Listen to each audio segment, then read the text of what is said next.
প্রিয় বন্ধুগণ, আমি লেখক Mohammad Shahidul Islam Shahin Dhansiri land law and survey YouTube channel থেকে আপনাদের স্বাগত জানাচ্ছি।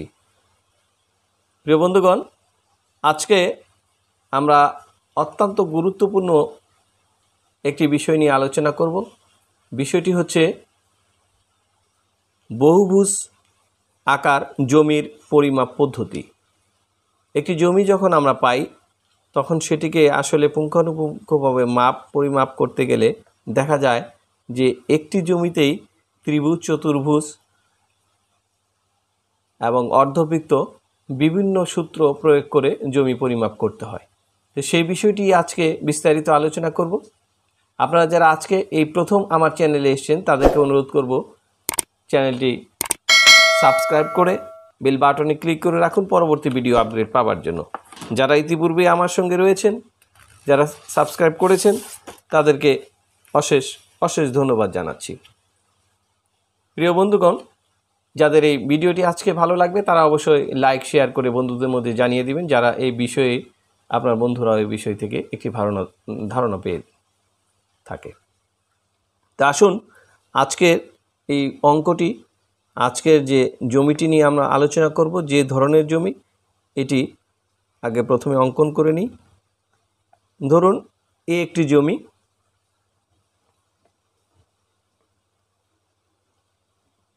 এ ধরনের একটি জমি, এটি ধরুন এ, বি, সি, ডি, ই, এফ।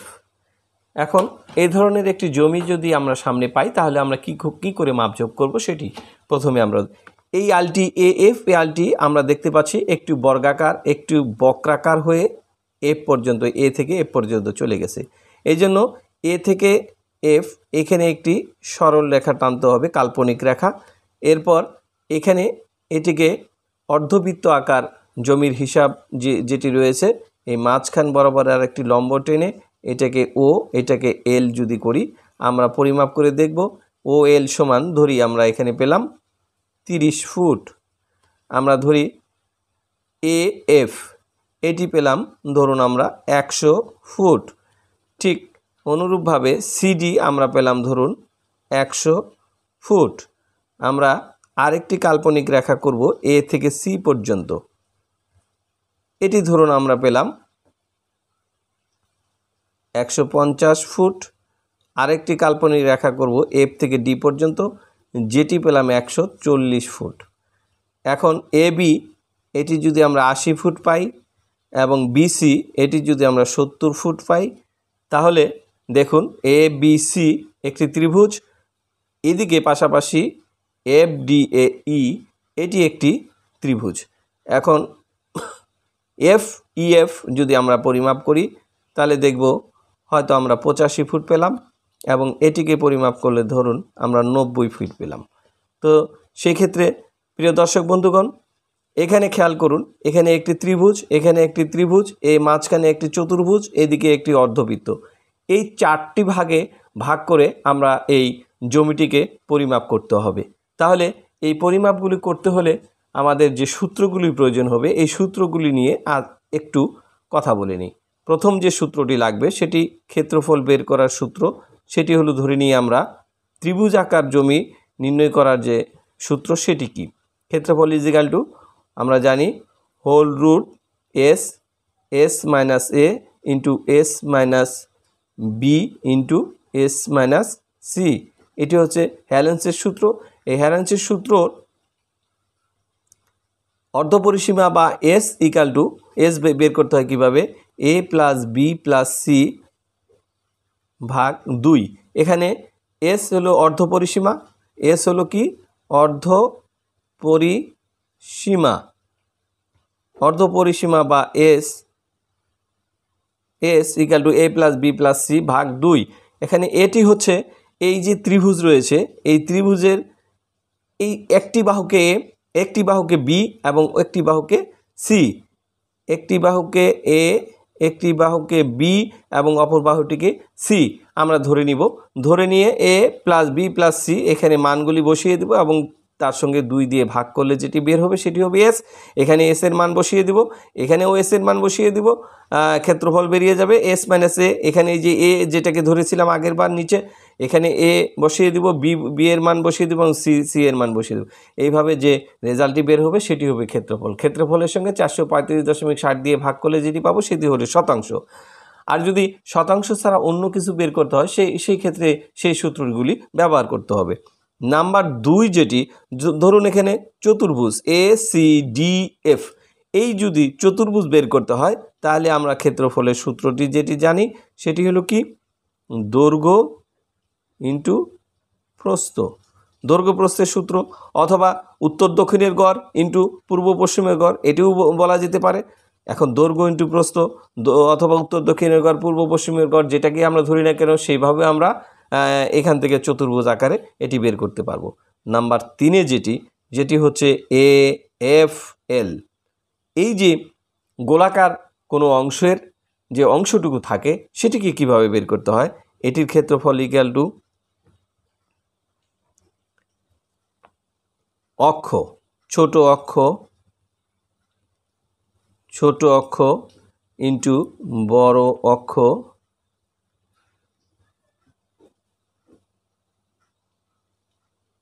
ইন্টু 11/14। এই 11 এবং 14টি হচ্ছে সূত্রের 11 এবং 14, অর্থাৎ এখানে ছোট অক্ষ এই যে ও এল, এটাকে আমরা ছোট অক্ষ ধরবো 30 ফুট যেহেতু, আর এ এফ এটাকে 100 ফিট যেহেতু, সেটাকে বড় অক্ষ ধরবো। অনেক সময় যদি এটিও বড় হয় এটি ছোট হতেই পারে, সেক্ষেত্রে একটি ছোট অক্ষ একটি বড় অক্ষ ধরে এর সঙ্গে পূরণ দিব 11, এর সঙ্গে ভাগ দিব টোটাল 14 দিয়ে, তাহলে যে পাবো সেটি হচ্ছে অর্ধবৃত্ত বা বৃত্তাবাস। এই সমস্ত সূত্র, এই সূত্রটি দিয়ে বৃত্তাবাস যে অঙ্কগুলি রয়েছে বা এরকম বাঁকানো যে আইল রয়েছে বা বাঁকানো যে সরলরেখাগুলো বক্ররেখা রয়েছে, সেই বক্ররেখার যে অংশটুকু, সেই বাহিরের অংশটুকু আমরা এইভাবে ক্ষেত্রফল বের করে এর সঙ্গে তারপরে আমরা গতানুগতিকভাবে আমরা অঙ্কটি করতে পারি। তো প্রিয় দর্শক, আশা করি বিষয়গুলি বুঝতে পেরেছেন।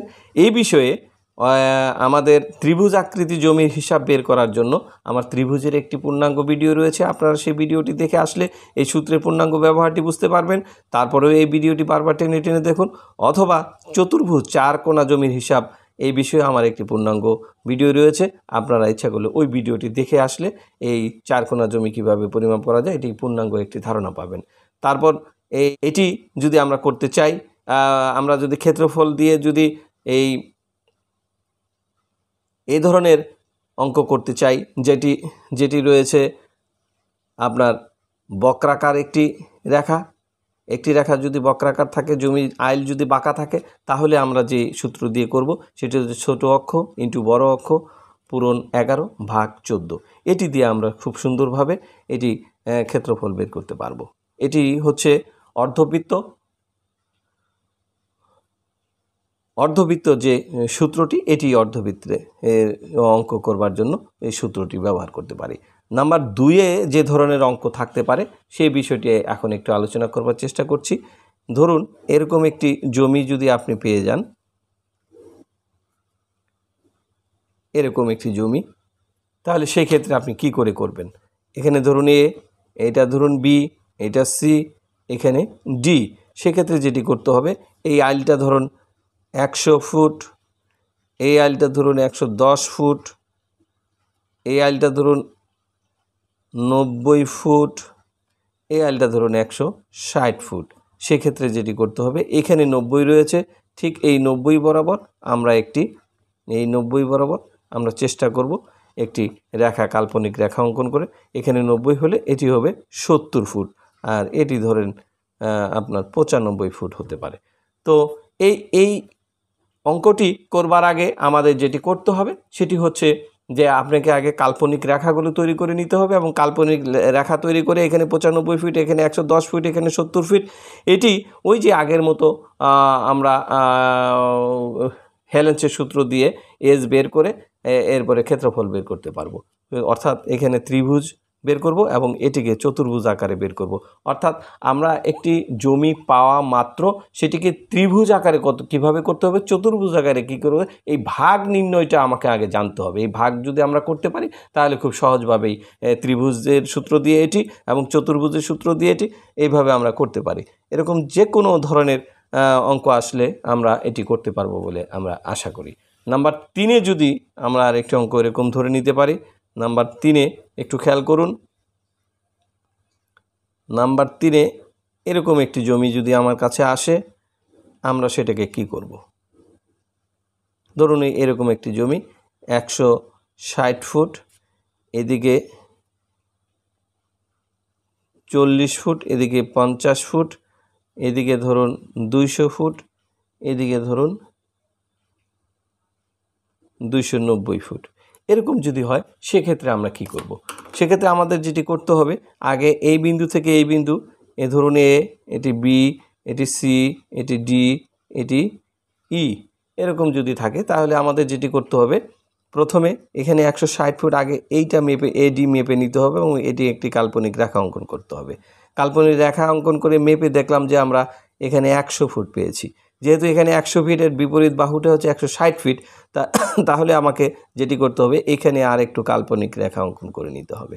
কারণ হচ্ছে এখানে 100 160 এত পার্থক্য গড় করার সুযোগ নেই। অতএব এখানে আমরা যেটি করব, সেখানে 100 ফিট, এখানে 100 ফিট করে নিলে এটা আমাদের 60 ফিট থাকবে, আর এটি 200 ফিট, এটি আমরা মাপ দিলে দেখব যে আমাদের সম্ভবত এটি 190 ফিট হয়ে যাবে এরকম।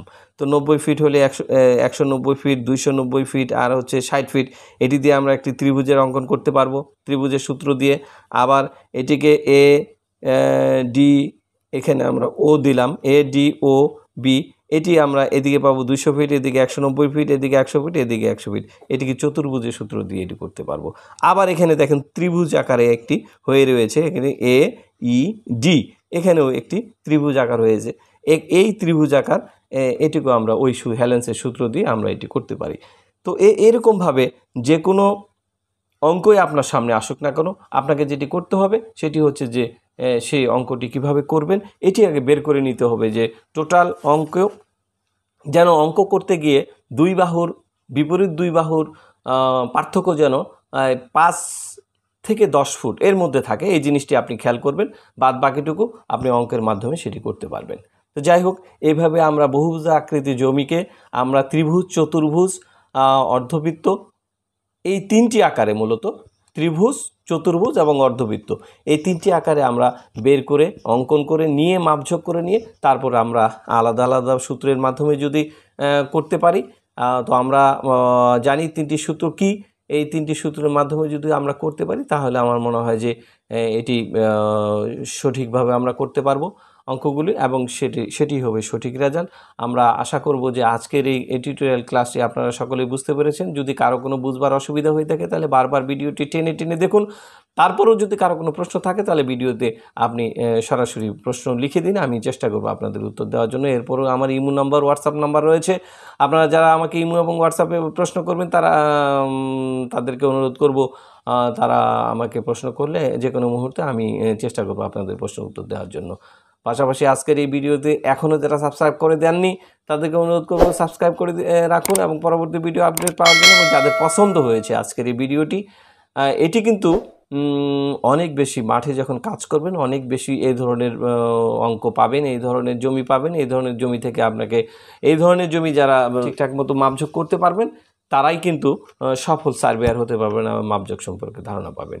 তো বন্ধুগণ, যাদের ভালো লাগবে তারা অবশ্যই লাইক দিয়ে রাখুন, সাবস্ক্রাইব তো অবশ্যই করে রাখবেন। পরবর্তী ভিডিও আপডেট পাওয়ার জন্য সকলকে ধন্যবাদ জানিয়ে আজকের ভিডিও এখানে শেষ করছি। আসসালামু আলাইকুম।